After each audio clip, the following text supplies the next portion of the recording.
ఈ శివనామాలు శ్రద్ధగా వినండి. ఓం మహేశ్వరాయ నమః, ఓం మహాదేవాయ నమః, ఓం సర్వేశ్వరాయ నమః, ఓం శివాయ నమః, ఓం శంకరాయ నమః,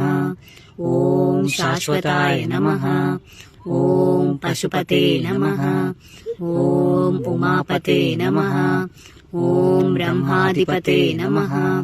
ఓం పరమేశ్వరాయ నమః, ఓం భస్మాంగరాగాయ నమః,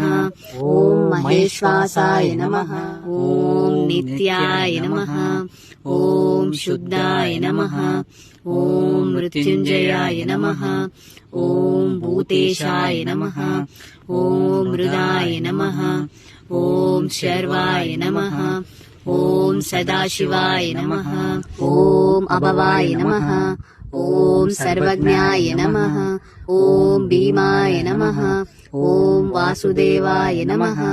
ఓం త్రిపురాంతకాయ నమః, ఓం నమః పార్వతీపతయే శంభో శంకర హర హర మహాదేవ.